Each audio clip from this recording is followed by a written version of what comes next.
Hey there, I'm Molly, and you're listening to the It's All Connected podcast, where we talk about life, business, finances, travel, health, spirituality, and how it's all connected. This podcast is for you if you want real and relatable content that makes you feel like you're having coffee or drinks with a friend. You ready? Let's dive in. If you've ever wondered what traveling solo is like, today I'm going to share with you how I got into solo traveling and also a few tips for you if you want to start traveling on your own. Or maybe you don't want to start traveling on your own, but you've realized that no one can go with you because of limited vacation days, or maybe you just have other priorities in your life, but you really still want to travel. So you're ready to go on your own. Okay. So I can't actually remember if I've always wanted to travel or if it just came to me one day, but I do remember finding YouTube videos and realizing that being a digital nomad was a thing. And for some reason, I was just so stuck on going to Thailand, probably because I am a big fan of Thai food. And so what happened was I ended up going by myself because I couldn't find anyone who wanted to go with me, or should I say, like, could go with me. For the most part, I still can't really find people who to go like traveling with. So I mainly just travel by myself and meet friends along the way. But I just remember thinking, okay, if I want to do this, then I have to go by myself because I thought about it back then. And I realized even if I waited a year, 2 years, however many years, the situation wasn't going to change in terms of like if other people could travel with me or not. So I ended up going.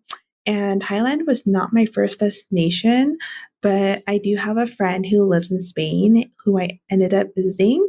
And I picked Copenhagen as my first destination, which seems so weird and random.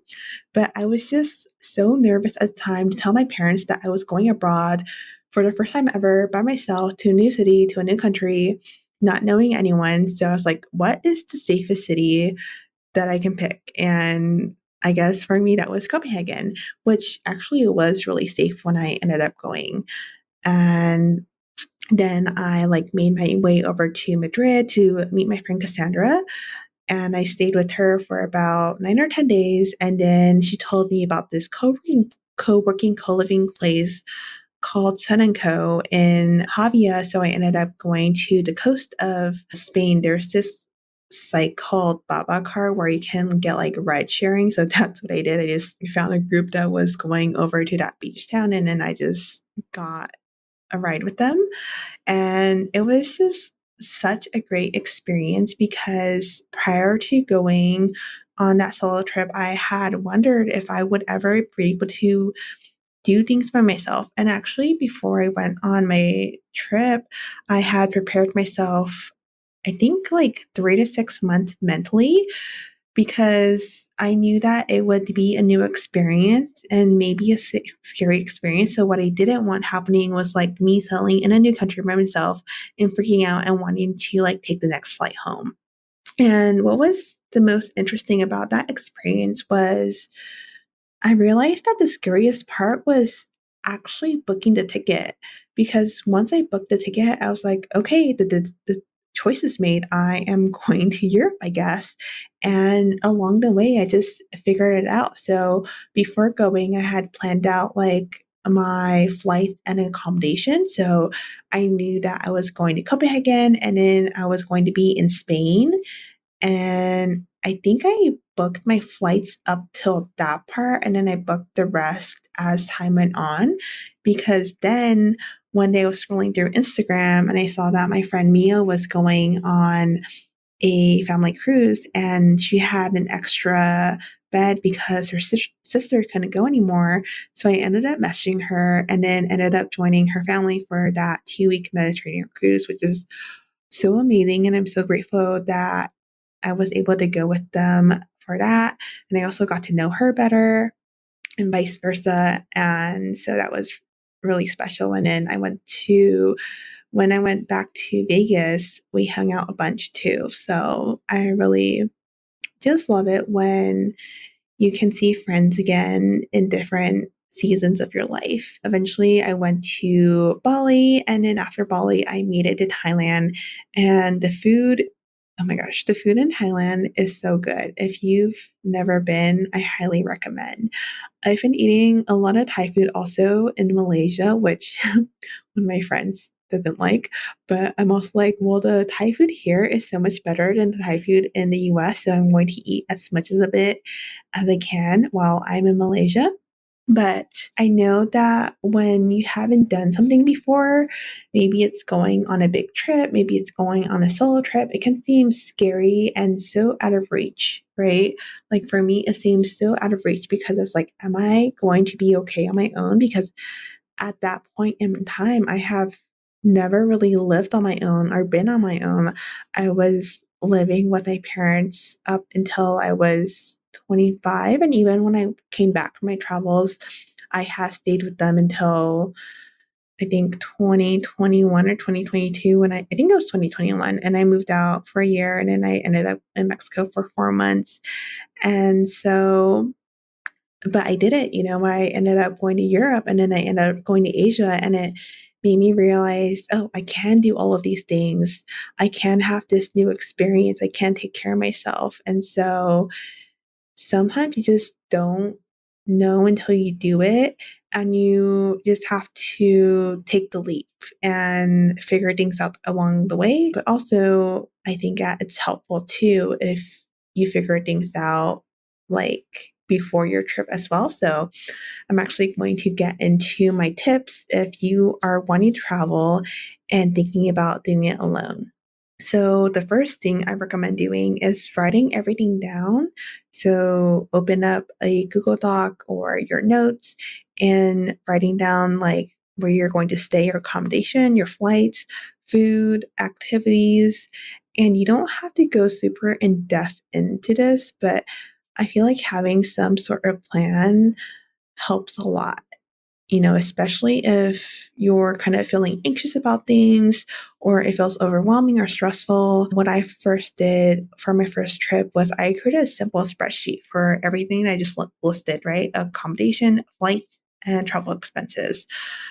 And for me personally, I don't look at too many because I know that for myself, I end up getting overwhelmed, stressed, and really frustrated in the end. So I'm going to share with you what I personally do. So I pick a few destinations that sound good to me. And how I pick my destinations probably isn't how other people pick their destinations. I feel like everyone has their own way of picking destinations.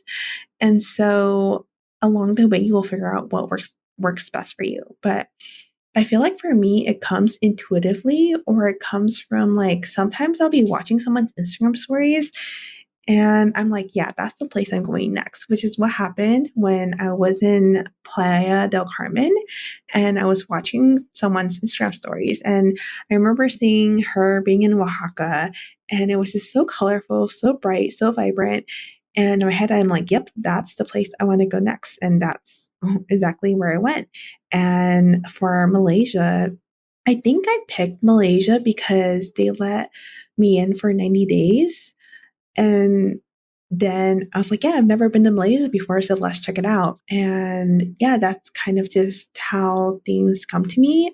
For my next trip, I might go to like Vietnam or Mexico City or somewhere in Europe. I'm not really sure yet.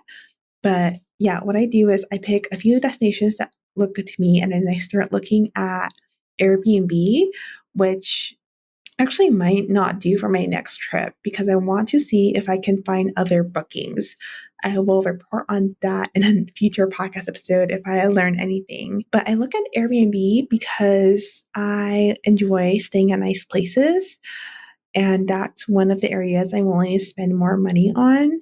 And so while I'm doing this, it's not super in depth yet. So what I do is I'll go on Google Images, look at the city or town that I want to go to, get the general vibe, general energy, see if I like it. And then I'll start looking at accommodations, see if I like that. And then I'll look at the flights and see if that would be a good time to go because there are like high peak seasons when everyone wants to go. So the prices are higher and there's low peak season where prices are lower because no one is going. And so just because something is in high peak season doesn't mean that I won't go, but it'll make me think twice about going. Like it might make me reconsider another place, but if I really want to go somewhere, I will personally create the budget for it. Um, but once something looks good, then I'll start doing more in-depth research. And so when looking at accommodations, there are a few things that I know that I want. And so that helps me, filter places because sometimes even when you're looking at accommodation, there might be a lot of different places that you might want to go, right? So for example, I really like natural lighting. So I want a lot of natural lighting. So I look for windows. Speaking of which, when I was in Taipei, my second place did not have a window and I will never do that to myself again. I don't ever really want to say always or never, but yeah, I don't think I can do another place with like no one knows. It was just not a good choice for me. And it was definitely not good for my mental health. So obviously I want to be in a safe neighborhood, preferably walkable places to eat nearby, or like whenever I just want a quick bite for something, and also good for a longer stay.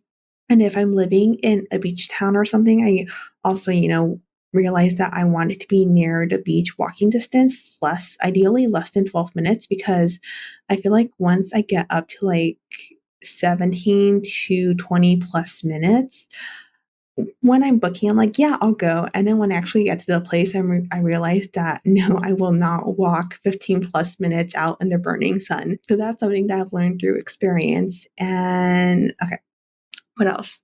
So with flights, I'll look at a few airlines and pick the best price. And I know that you can set up those price alerts and look at flight prices every day. Personally, I don't do that because I start to get a little obsessive with it. And then I start to overanalyze and I realize that I'd rather spend that time thinking about how I can make more money if I need to do that. I'd rather spend my energy and time doing that than trying to save. Okay, if you're saving a lot, then that makes a lot of sense to me. But if I'm just trying to save like $20, that's not worth the energy for me. So you want to figure out like what matters to you, where are you going to spend your money? Where are you not going to spend your money? So with that being said, I'm actually not a budget traveler. So if you're looking for budget travel tips, I'm probably not the best person to go to. I don't spend like all of my money all the time, but I will spend my money on convenience.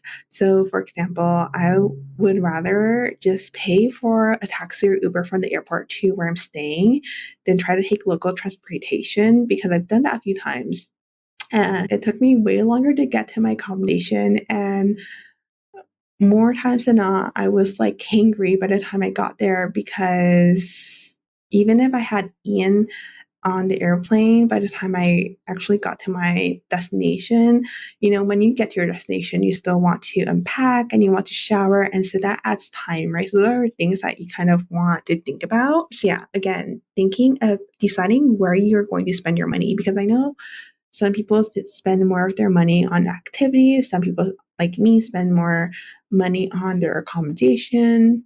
So kind of deciding like how that's going to look, and also highly recommend creating a spreadsheet so that you can get an idea of how much you're spending or how much you're giving yourself to spend for that amount of time. So what I do is I have a general idea of how much I'm willing to spend per month, and I look at like my overall expenses every month to see how I'm doing, and if I'm like within my range of okay, this is acceptable, then I'm good. But if it's going way over, I'm like, okay, let me pull up my credit card statements. Let me pull up these things. And well, I can only pull up my credit card statements if I'm using my credit card, right? So if I'm using cash, then I'd have to be tracking like where I'm spending my money, which I do sometimes just to see like what I'm spending money on, or if I feel like my cash is leaving my wallet quickly, then I will track for a week or something, just see how it evens out. And some people really enjoy this research. Some people really enjoy this part of traveling, like looking for the best deals. I've also met a few people who don't, but do it anyway to get the best deals. So you want to decide like what matters to you when you're traveling, right? Like, does all of this matter to you? And I say, well, do whatever brings you the most joy and peace. And don't like stress yourself out too much. If it's your first trip, I say take it easy. Something that I've practiced in my travels is having an abundant mindset. And it's not really intentional. Like, I don't think about it in terms of abundant mindset, but after thinking about it, like, it is a kind of that way because something I always say to myself is if I like this place, I can always come back. I don't have to fill my calendar up with every activity, with everything. I can always come back here. And that makes my traveling less stressful. That makes it more enjoyable. It makes my overall life more enjoyable, and so on. Something else that I want to mention too is giving yourself the permission to travel however you want to travel. You don't have to find or you don't have to do things the way that I've done things. You don't have to do things the way that this other travel blogger or this travel person on Instagram or TikTok or wherever you see them travels. Like, you have your own unique way of traveling, or you will find your own unique way of traveling. Some people really want to try different foods and they want to eat something new every single day. Some people want to do all of the sightseeing and the activities that you can do. Some people want to do like more touristy things. Other people may want to do like more local things. Don't let anyone else shame you for not traveling the way that they do. It is completely okay to travel however you want to travel. Like, I've traveled to so many places and I've been like a homebody when I was there. And I didn't spend too much time feeling guilty about it, but like the guilt would come and go. I feel like, especially whenever I kind of met people who were like, oh, what are all the things that you've done? And I'm like, well, not much. I just get food with people and I walk around, but I haven't done like every touristy bucket list that's out there. And so I think having the mindset of like not traveling to impress other people is super helpful. Like, don't do it or don't do things just because you think that other people think you should or want you to. It's not their travel adventure. It is your travel adventure. If they wanted to do those things, they should do it themselves. And yeah, that's like my thoughts on it. I really support like doing things however you want to. There is no right or wrong way to travel. You have your own reason of why you want to travel, and you have your own way of wanting to travel, and that is 100% okay. With that being said, I also say like don't regret like any of the things that you may have not done, right? Because sometimes you'll meet other travelers who maybe did this and that, and you're like, oh, that's super awesome. I wish I did that. It's okay to like wish that you had done things, but don't beat yourself up over it saying, oh, why am I like this? Or why didn't I do that? Or why am I not like traveling good enough or the right way or whatever it is. Again, what I tell myself is I can always come back here. And speaking of this general topic, one thing that I actually don't try not to do is I don't check the flight tickets after I've bought them because flight tickets fluctuate and sometimes you end up paying more and you just have to make peace with that. So, yeah. Okay. So, this one is a pretty big topic. It's the topic of safety. So, I know that like a lot of people are worried when it comes to traveling abroad, and I feel like I've traveled to mostly like more known places. For example, Madrid or Chiang Mai, Taipei, Bali, Isla Carmen, and so on. So I can only speak of my experience on that. But for the most part, I stay alert and aware of my surroundings, whether I'm abroad or at home. And if I'm super tired, I just stay at home and rest. And that goes for like whether I'm abroad or at home. Like if I'm not functioning at a good capacity and I know that my awareness is down, I just stay at home and rest. It doesn't mean that I'm always on high alert. It just means that I am just generally aware of like my surroundings and I want to be able to respond to things if they happen.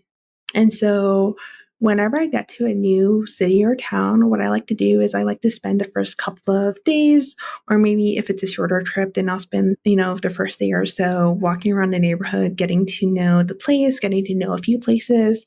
And so, when I get to a new place, it starts to have that familiarity. And also when I go eat, like I'll ask the server or people who work there for recommendations because if they work there, they probably know like all of the good places. And so you can also just get a general vibe of those places. Something else that I do is I join Facebook groups whenever I'm about to go somewhere new. And I do this probably like a few weeks out to a month in advance. So what I'll do on Facebook is I'll type in city name and then plus travelers, expats, digital nomads, or things like that. And you'll find a bunch of groups. Another safety tip is finding local people that you can trust, that you can contact in case anything does go wrong. And this can be your accommodation host, someone you meet, a friend, etc. And this is also why I look at reviews whenever I'm looking at Airbnb, because that is kind of your first personal contact if you don't know anyone, right? Like, I think that's why I also choose certain Airbnbs. If I know that they're a good host, I can always reach out to them if I need anything. Nothing has ever really happened to me, but it's nice knowing that I have someone to reach out to if I need it. And something else I can do too is ask your circle of friends or circle of people that you know if they know anyone in that city. And if you're going to a more well known city, chances are there's someone that knows someone. And so, yeah, reach out to your network if you're going somewhere and ask them because you never know. Maybe they might connect you with someone who also just might be your next friend. So, yeah, because my parents and my family brought up safety a lot when I first traveling by myself, but I feel like after going to, I think it's like 8 countries or 7 countries now by myself, they either like trust that I know how to be safe or realize that it's not going to stop me. But yeah, I kind of just do the same thing whether I'm abroad or at home. And I also feel like traveling alone is not as scary as the mind makes it out to be. And traveling abroad is not as scary as the media makes it out to be. I feel like the media definitely like exaggerates things. I'm not saying that unsafe things don't happen, but in my experience and in many travelers' experience, it's really not that scary or unsafe. So yeah. Oh, okay. I wrote down one more thing. Another thing that I think could be really helpful, and this is something that I've always just done, is always having money in case anything goes wrong, like your accommodation falls through or something happens to your flight or needing to get an Uber home if you always take public transportation, like just having that extra money in case anything goes wrong. And for me, it just makes me feel more safe and comfortable. Okay, so with all of that being said on finances and safety and accommodation, remember to have fun. Like at the end of the day, I feel like we travel to have an adventure, to have an experience, to have fun. And so being open to new experiences, being open to meeting new people, being open to eating new food, having new adventures. And I think that whatever happens, it will be an adventure in itself. So let yourself have that adventure and let yourself figure out along the way.